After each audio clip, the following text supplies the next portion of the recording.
The humid, tropical air of Singapore hangs thick and heavy, a palpable weight against the gleaming glass and polished steel of the Gene-Sys tower.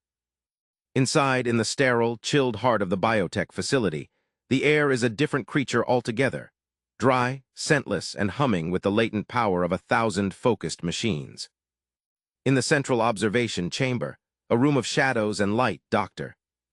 Aris Thorne stands as a statue of tense anticipation. Her lab coat is crisp and white, a stark contrast to the dark circles that bloom like bruises under her intense, dark eyes. Her fingers, usually a flurry of motion over holographic keyboards, are now still, clenched into tight fists at her sides. The only light in the room comes from the massive, curved polymer window that looks into the adjacent isolation suite, a clinical space that resembles a luxury hospital room more than a laboratory cell. Beyond the glass, bathed in the soft, warm glow of simulated daylight, lies Lena Petrova.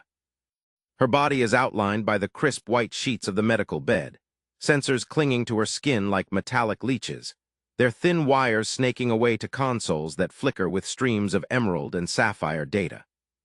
Lena's chest rises and falls in a rhythm that is deceptively calm, a gentle tide against the shore of Aris's roaring anxiety.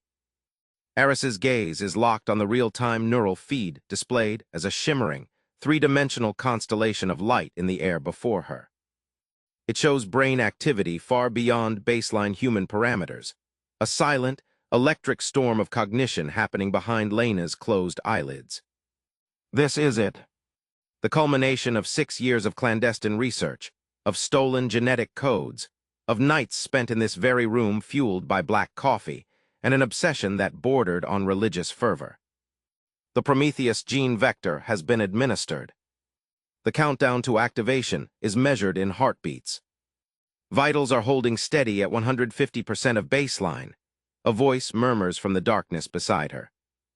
It's Ben, her lead technician, his face illuminated by the soft blue glow of his own control panel. He sounds calm, professional, but Aris can hear the thin, sharp edge of fear beneath the words. Metabolic rate is accelerating, but within the projected safe zone. Neural oscillations are, God, Aris, I've never seen patterns like this. It's beautiful. Her thoughts are a frantic, internal monologue, a counterpoint to the steady, reassuring beeps of the life support systems. Is it beautiful, Ben? Or is it the most profound mistake of my life? I've taken the fundamental code of a human being and rewritten it, playing a god with a synthetic virus. I saw the potential, a future where disease is a memory, where cognitive limits are shattered, where humanity takes the next, deliberate step on the evolutionary ladder. But what if the ladder breaks? What if I've given her not a gift, but a curse? Her trust in me is absolute, a fragile thing I hold in my reckless hands. If this fails, her blood is not on the corporation's hands, or on science's hands. It is on mine, and mine alone. Her eyes drift from the mesmerizing neural display to Lena's face. She is a volunteer, yes, but she became so much more. A partner, a believer. Lena, with her quiet strength and her own reasons for wanting to transcend the limitations of a body that had failed her in the past. Aris remembers the signed waivers, the pages of dense legal text that felt like a pathetic shield against the magnitude of what they were attempting. The Gene-Sys board had sanctioned the initial research, but this live trial, this was her decision, made in the dead of night, a gamble with the highest of stakes. The air in the observation chamber tastes of ozone and recycled hope. Then it happens. A soft, almost imperceptible gasp escapes Lena's lips. It's not a sound of pain, but of profound, startling awakening. Her eyes flutter open, and they are not the same. The warm, familiar brown has been replaced by a startling, luminous silver, like liquid mercury catching the light. There is no pupil, no iris, just a swirling, metallic pool of intelligence that seems to see not just the room, but through it, into the very fabric of the space-time around her. Lena. Aris's voice is a hoarse whisper, cracking under the weight of the moment. She leans forward, her palms pressing flat against the cool, smooth surface of the observation window. Lena, can you hear me? How do you feel? The movement is not the stiff, groggy motion of someone roused from a deep sleep. It is fluid, effortless, a perfect synergy of muscle and intent. She looks down at her own hands, turning them over as if seeing them for the first time. The sensors on her skin pop off, their adhesive failing against the subtle shift in her bioelectric field. "I can hear you, Aris," Lena's voice replies, but it's different.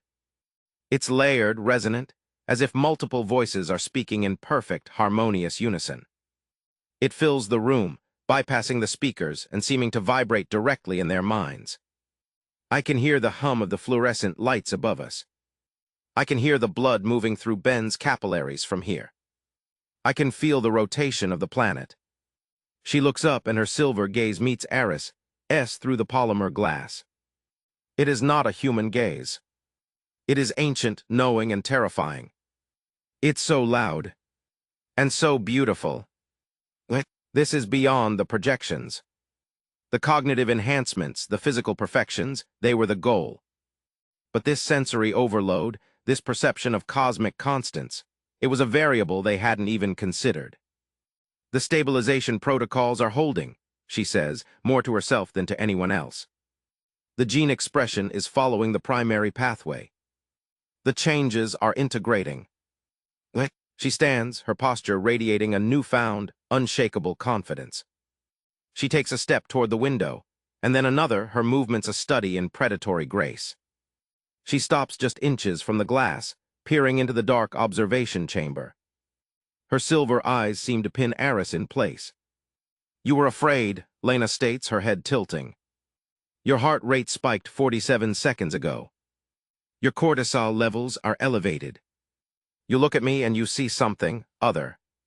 Don't be afraid, Aris. This is what you wanted. This is what you built. You didn't just accelerate evolution. You unlocked a door that was always there, waiting to be opened."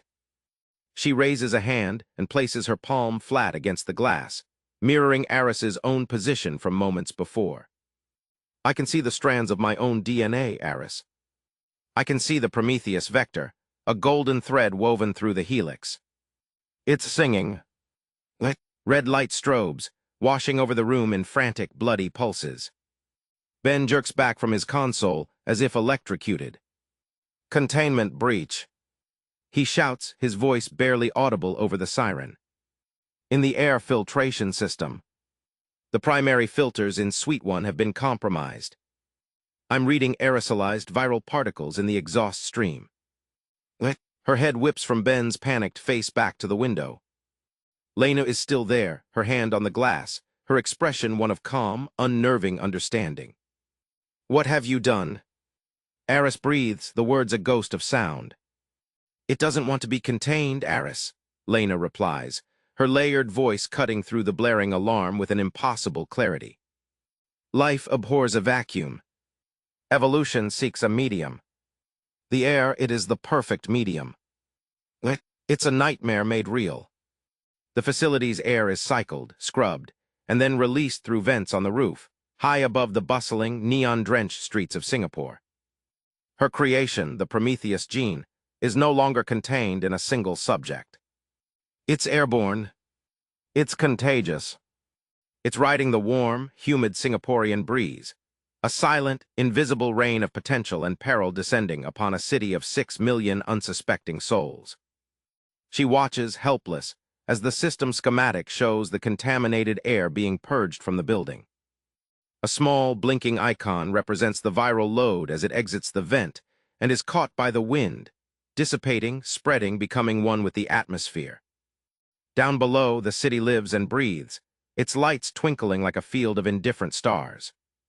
People are laughing in rooftop bars, arguing in cramped apartments, sleeping in quiet bedrooms, completely unaware that the very air they are inhaling carries a seed that will either elevate them or destroy them. Aris turns away from the console, her body trembling with a potent cocktail of terror and a horrifying, dawning awe. She looks through the window at Lena, the first of the evolved, the patient zero of a new world. Lena meets her gaze, and a small, enigmatic smile touches her lips. The alarm continues to wail, a funeral dirge for the human race as they knew it. The genie is not just out of the bottle, It has evaporated into the sky itself. And somewhere in the labyrinthine streets below, the first cough of a new era is heard.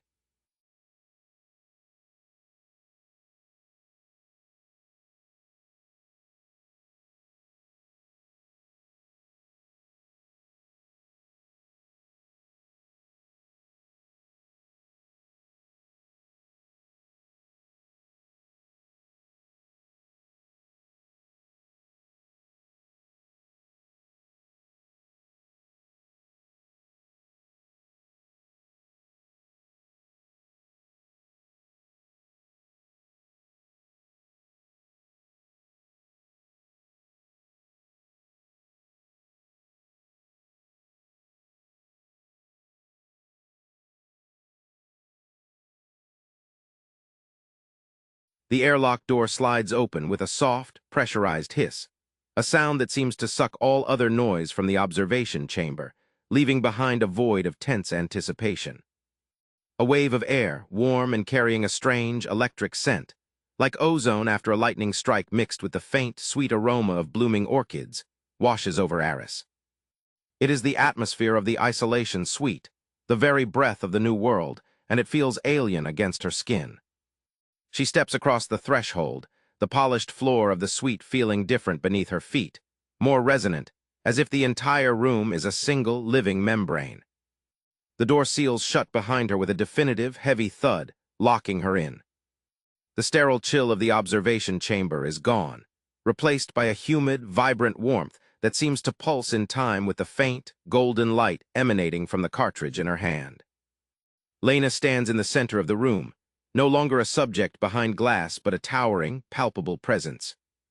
Her silver eyes regard Aris with an expression that is both deeply familiar and utterly alien, a mixture of curiosity, pity, and a profound, cosmic patience.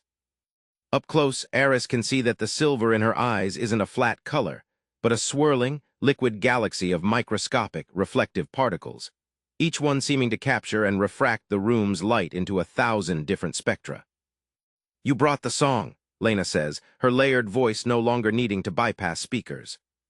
It vibrates directly in the air around them, a physical sensation that raises the fine hairs on Aris's arms. She gestures to the glowing cartridge. The melody of stability. I can hear it even from here. A simple, pure note amidst the cacophony. But are you sure, Aris? Are you sure you know the harmony it will create? To broadcast this is to become the composer of a new world. The responsibility is absolute. Is she right? Am I just layering one act of hubris upon another? First, I unleash the chaos. Now I presume to conduct it. But what is the alternative?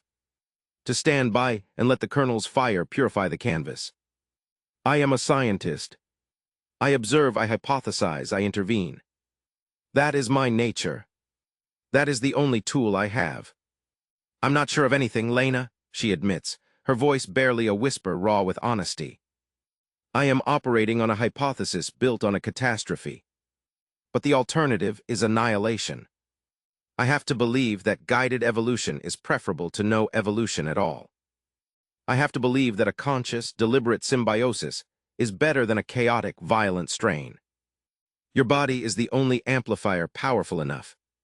Your integration is the most complete. Will you help me? She doesn't walk so much as she glides, a seamless flow of motion that defies normal biomechanics. She stops just inches from Aris, looking down at the smaller woman. Her presence is not threatening, but it is overwhelming, a force of nature contained in a humanoid shape. She reaches out not for the cartridge, but for Aris's hand that holds it. Her fingers are cool to the touch, her skin smooth and impossibly perfect. I am not helping you, Aris, Lena corrects gently, her multifaceted voice soft, almost a caress. I am helping us asterisk. The we that is now growing out there. The we that I can feel struggling, yearning, fighting to be. You see this as your responsibility alone, a burden you must bear. But you are a part of this symphony now, too. Your fear, your hope, your brilliant, reckless mind, it is all a thread in the tapestry. You are not the weaver standing outside the loom. You are part of the pattern. Her silver eyes seem to look straight through Aris's skull, reading the frantic, racing thoughts within. You feel it, don't you? The sharpness, the clarity. The world is coming into a finer focus, even for you, locked away in your sterile chamber. The change is in the air you breathe. It is a gentle whisper for you, for now. But it is there. She's right. The calculations, the vector synthesis. I was working at a speed I've never known, making intuitive leaps that should have taken weeks of analysis. I thought it was adrenaline. But what if it's more? What if I'm already a very, very early subject? The thought is as terrifying as it is exhilarating. She pushes the fear down, locking it away in a deep mental vault. There will be time for self-analysis later, if they survive the next hour. We have to do it now, Lena, Aris says, her voice finding a new strength, a core of steel forged in the furnace of this crisis. The Colonel's deadline is a sword hanging over every life in this district.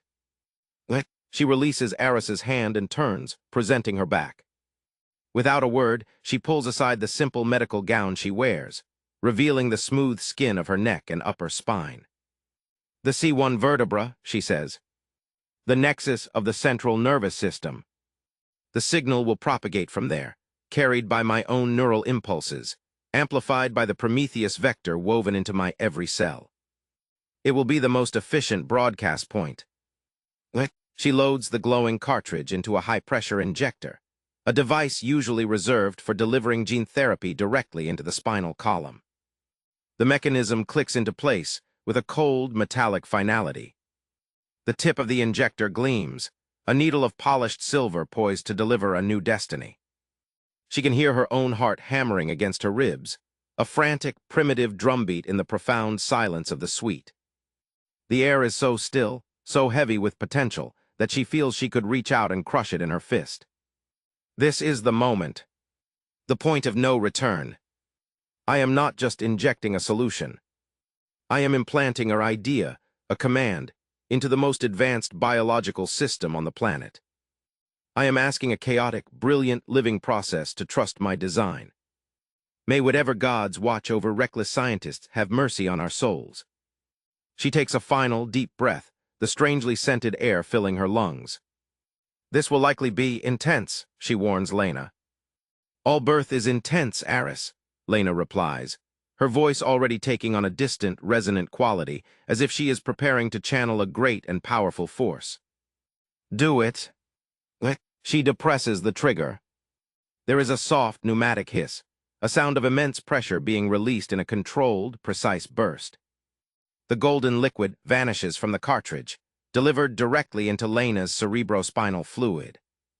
For a single, suspended second, nothing happens. The world holds its breath. Then Lena's body goes rigid. A gasp, sharp and involuntary, escapes her lips.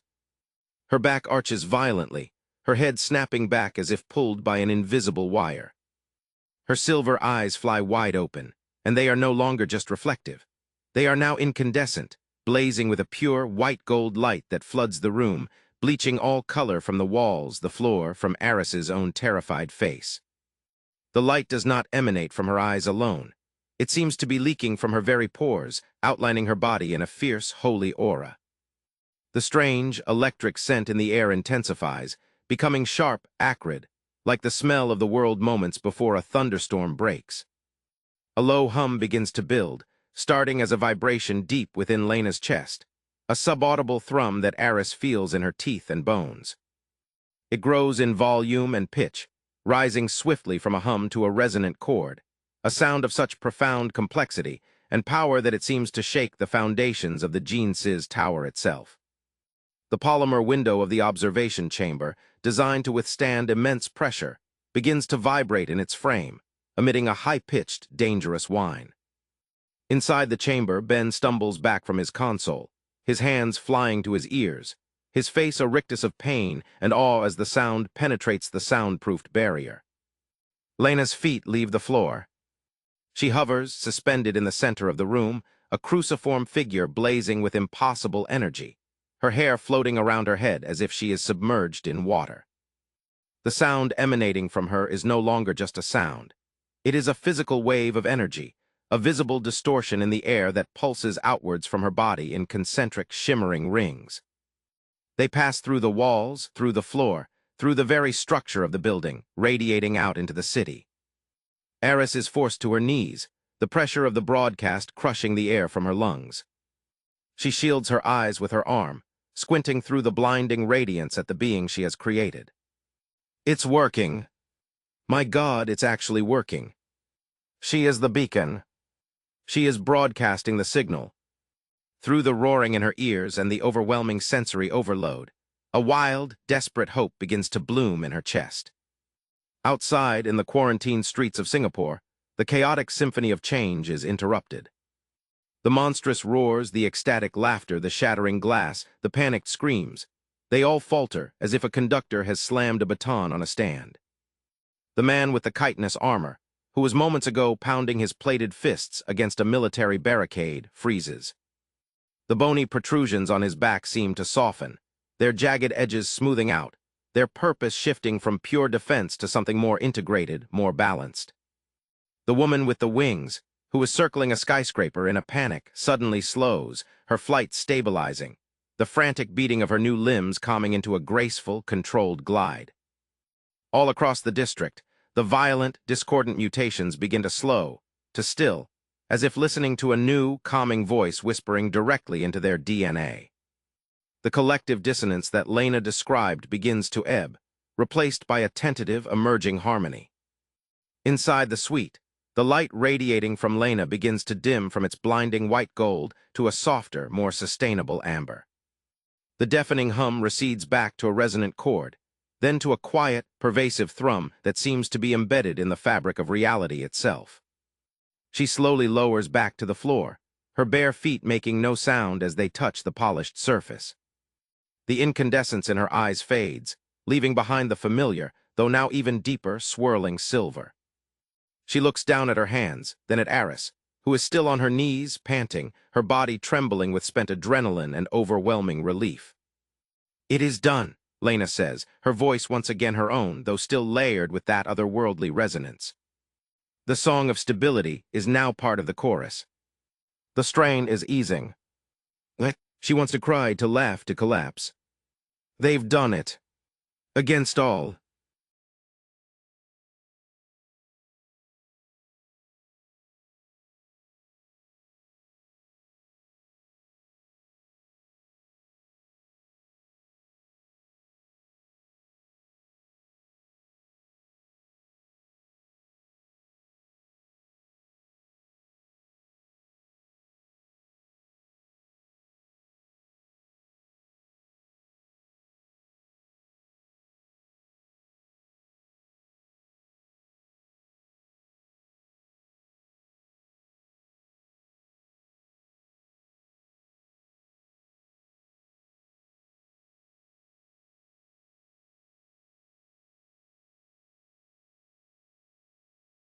The targeting emitter on the lead aircraft glows with a malevolent, crackling energy, a nimbus of disruptive power that seems to suck the very light from the air around it, casting the angular nose of the craft into a stark, predatory silhouette against the bruised pre-dawn sky. The low, resonant hum of the city's newfound connection, the beautiful symphony of shared consciousness, is being violently shredded by the relentless, screeching static that pours from the other aircraft. A digital onslaught that feels like shards of broken glass being ground into the soft tissue of Aris's mind. She can feel the network fraying, individual connections snapping like overtaut wires, the collective peace of the transformed city dissolving back into the primal terror of isolated beings under siege. The rose-gold aurora that was Lena's transcendent form flickers and dims overhead, its gentle pulse becoming erratic, a heartbeat stumbling into arrhythmia under the assault. They are cutting the web, Aris thinks, the realization a cold spike of terror that momentarily eclipses the psychic pain. They aren't trying to kill us one by one. That would be like trying to empty the ocean with a thimble. They are poisoning the sea itself. They are making us alone again, because a lone creature is a frightened creature, and a frightened creature is a controllable, destructible thing. They see me as the queen bee, the central processor. They believe if they smash the hive's heart, the swarm will die. They don't understand that the heart is now everywhere and nowhere. But Lena is right. If they sever enough strands, the entire tapestry will unravel. I am not the queen, but I am a critical junction, a living relic of the world that created this new one. My death would be a trauma the nascent network may not survive. The decision crystallizes in her mind not as a thought, but as a physical law, an inevitable conclusion written into the fabric of this new reality. There is no time for a plan, no space for fear, only for action. She turns from the horrifying sight of the targeting aircraft, her movements sharp and decisive, her lab coat whipping around her like a battle standard. "Bend!" She shouts, her voice cutting through the dissonant screech, not with volume, but with a fierce, unwavering authority that makes him flinch and look at her, his eyes wide with panic. "The materializer, the one we used for the stabilization vector. Is its local power core still charged? Can it be overridden for a single, massive synthesis?" "What? The materializer? Yes, it has an independent battery, but Aris, it's a precision instrument. It's designed for pharmaceutical-grade synthesis, not for whatever you're thinking. The energy surge alone would fry its circuits. It could explode. What? We need a broadcast. A different kind of signal." Aris is already moving, stumbling over the glittering shards of the shattered polymer window, her shoes crunching on the debris as she lunges for the wall-mounted unit. Its housing is dented from the blast, its interface screen dark and dead. We can't fight their static with silence. We have to fight noise with a louder song. Lena became a beacon of stability. We need to become a beacon of something else. Something their machines can't process. The complex schematics of the device which she had designed herself flash behind her eyes. The power conduits, the molecular assembly matrix, the emergency coolant systems. It's not just a synthesizer, she thinks, her mind racing, making connections at a speed that is both hers and the network's. It's a focused energy field, a localized reality editor. If I can bypass the safety protocols, reroute the entire battery charge through the emitter array in one uncontrolled burst, and feed it a raw data stream, not a chemical formula, but a pattern, the pattern of the network itself, asterisk. Ben yells, as if reading her frantic thoughts, his own technical mind engaging despite the terror. He scrambles to her side, pulling a multi-tool from his belt and starting to unscrew the primary power coupling. What can we possibly broadcast that they can't jam? Then she looks inward, at the golden filigree glowing beneath her skin, at the frayed but still palpable connections to every terrified mind in the city. Their weapon attacks coherence. It attacks meaning. So we won't give them meaning. We'll give them chaos. But not destructive chaos, creative chaos. The chaos of life itself. We'll broadcast the unfiltered, raw, emotional spectrum of the entire city. Every fear, every joy, every memory, every hope, all at once, in a single, overwhelming blast of pure, undiluted experience. Their machines are designed to find a frequency and disrupt it. Let's see them disrupt a symphony of 6 million unique frequencies, all playing at the same time. We'll give them a psychic supernova. It is a terrible, brilliant, insane plan. It could vaporize them. It could short-circuit the entire network permanently. Or it could be the only thing powerful enough to shatter the silencing field.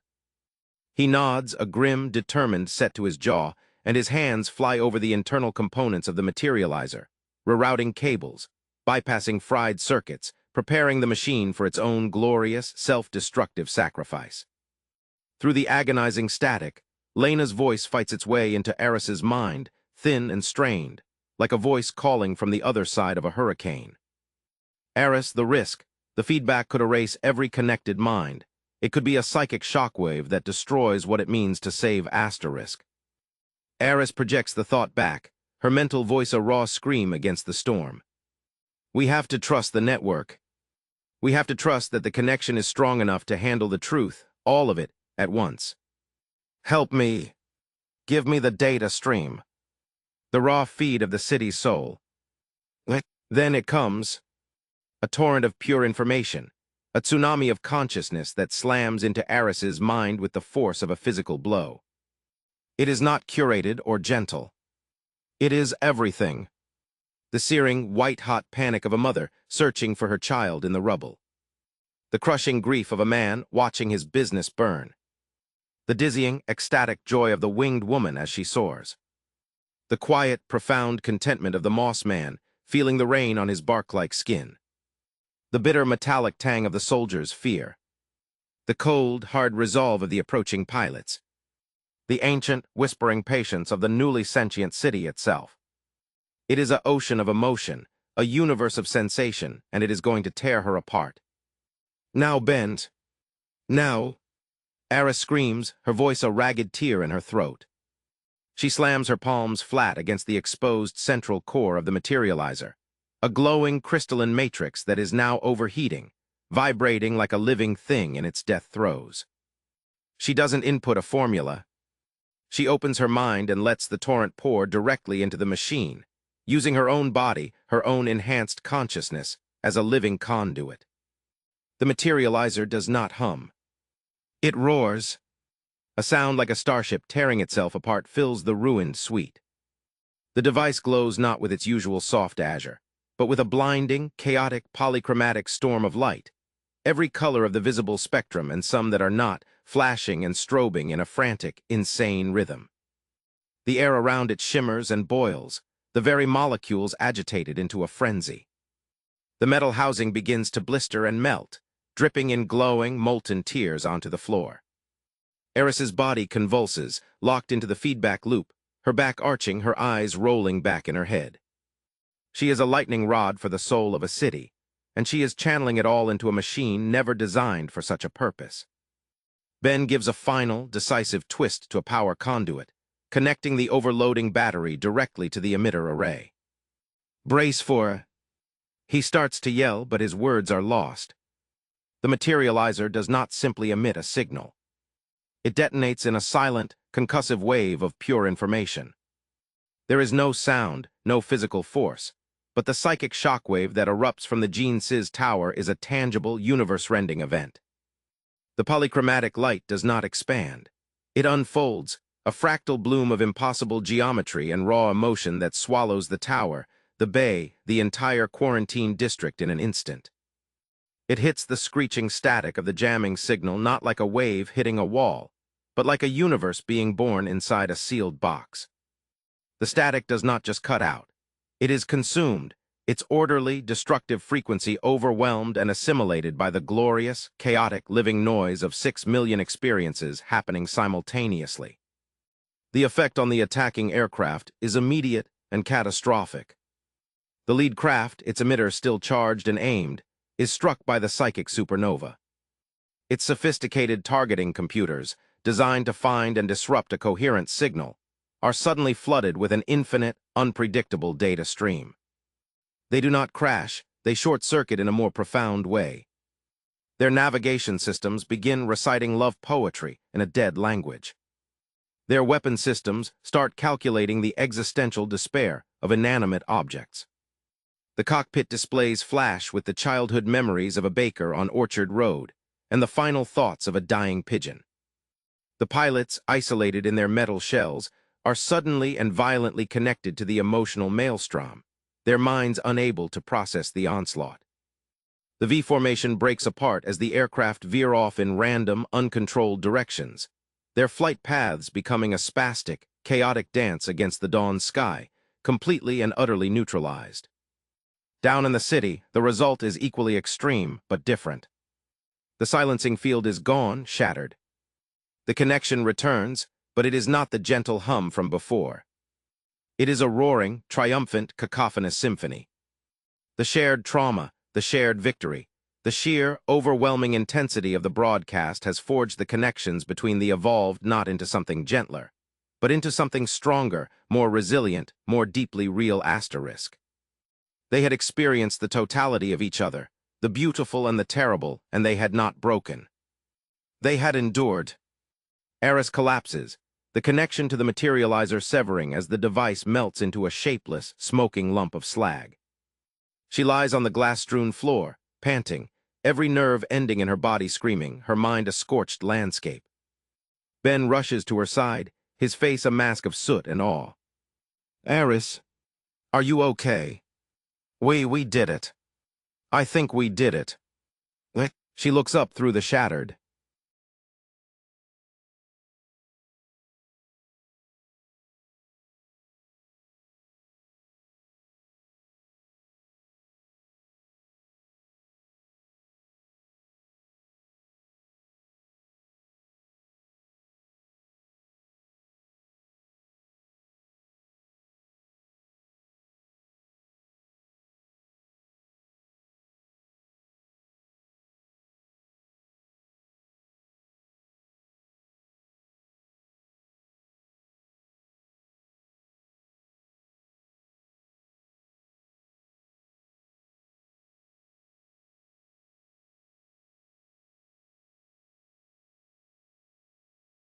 The silence that follows the severing of the connection is the most profound sound Aris has ever heard.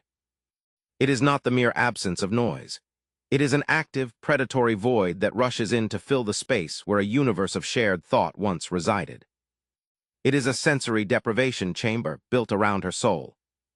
The sudden, brutal amputation of 6 million consciousnesses from her own leaves a phantom pain so acute it is a physical wound. A gaping, bleeding hollow in the center of her being where the warm, humming tapestry of the network had been woven. She collapses forward, her palms slamming against the cold, glass-strewn floor, a raw, guttural scream tearing from her throat, a solitary, pathetic sound lost in the immense, crushing quiet. The golden filigree beneath her skin, which had pulsed with the city's shared life, is now a dull, dead tracery of faded ink, a ghost of a connection that no longer exists. She can feel nothing but the cold, hard reality of her own isolated mind, a cramped and lonely prison after the boundless freedom of the chorus. The loss is a nausea that rolls through her, a vertigo of the spirit. What have I done?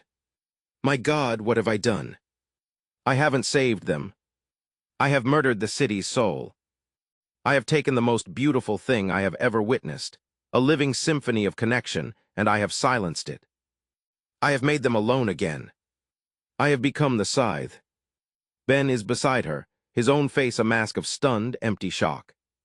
He clutches his head, his eyes wide and unseeing, his mouth working soundlessly. The severance has hit him like a physical blow, leaving him disoriented and anchorless in the sudden, terrifying solitude. I can't hear them," he whispers, his voice a thin, reedy thread in the oppressive stillness. The woman who was afraid of the dark, the child who loved the taste of rain, they're just gone. It's so quiet. It's so empty. He looks at Aris, his expression a mixture of betrayal and a dawning, horrified understanding. You broke it. You broke the network. It is not the coordinated, psychic scream of the network under assault, but a cacophony of 1,000 individual, isolated terrors. The sound is raw, human, and utterly chaotic. Without the shared consciousness to guide them, to calm them, to provide a collective context for the horror unfolding around them, the citizens of Singapore have reverted to their most primal instincts: panic. The winged evolved, no longer part of a graceful aerial ballet, flap and scramble in the sky, crashing into each other and into buildings, their flight now a frantic, uncoordinated struggle for personal survival. The living wall of armored beings at the city's perimeter shatters into a mob of terrified individuals, some turning to flee, others lashing out blindly at the empty air, their enhanced strength now a danger to themselves and those around them. The beautiful, coordinated repair of the city grinds to a halt, replaced by the mindless stampede of a herd that has lost its shepherd. The silence she imposed is now filled with the very chaos the scythe was designed to exploit. And the scythe responds. The silent, seething distortion on the horizon, which had momentarily hesitated as its primary target, the coherent signal of the network, vanished, now pulses with a renewed, hungry intensity. The advance resumes, faster now, as if the null field no longer has a complex, distributed consciousness to parse and delete, but only simple, isolated data points to erase one by one. The wave of unreality sweeps over the coastline. A man running along the marina, His body partially reverted to a more human form, but with one arm still covered in chitinous plates, simply winks out of existence. There is no fading, no transition. One moment he is a screaming, terrified individual. The next, the space he occupied is empty, the memory of his existence surgically removed from the world. A group of people huddled under the shelter of a transformed, organic-looking awning are erased en masse, the awning itself dissolving back into mundane canvas as the negation wave passes over it, reverting the changed material before annihilating the people beneath it. The scythe is harvesting, its silent, invisible blade reaping the now isolated souls with a terrifying, efficient ease. "It's working," Ben breathes, his voice hollow with a terrible awe as he watches the systematic deletion from their high vantage point. Without the network to provide a unified defense, to share the burden of the attack, they're just individuals. And individuals are easy to delete. We made it easy for them. He turns on Aris, his grief turning to a sharp, accusatory fury. You played right into their hands. You gave them exactly what they wanted. A collection of isolated targets. You didn't save the network, you dismantled it for them. Because he is right. She stares, hypnotized by horror, as the distortion continues its relentless advance, consuming block after city block. The beautiful rose-gold dawn light is now completely gone, replaced by the sickly, void purple and acid green luminescence of the scythe, which casts long, twisted shadows that seem to crawl and writhe with a life of their own. The air itself tastes of static and nullity, a metallic, empty flavor that coats the tongue and sucks the hope from the lungs. She can feel the cold of the void seeping into the tower now, a tangible drop in temperature that has nothing to do with the weather and everything to do with the heat of life being siphoned away into the nothingness. He's right. I have failed. I saw the network as a vulnerability, a single point of failure. But it was our only strength. It was the distributed system that could have absorbed the attack, that could have adapted. I saw a forest fire, and I ordered every tree to stand alone. And now they are being cut down, one by one. I have not been the architect of a new world.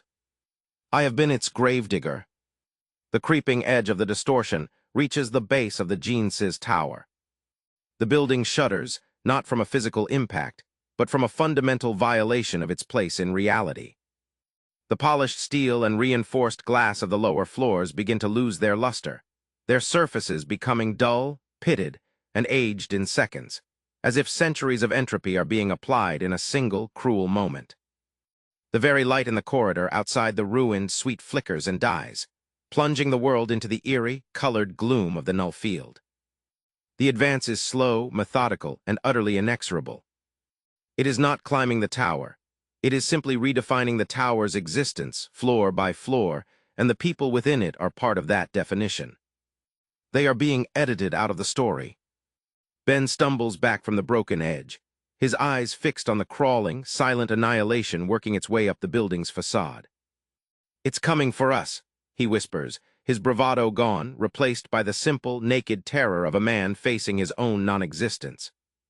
"It's going to unwrite this room. It's going to unwrite *us*. There is no fight left in her.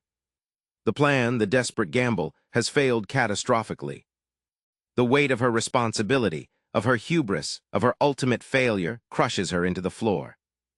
She looks at the petrified form of Colonel Valerius, his wooden face frozen in a sneer of triumph, as if to say, "I told you so."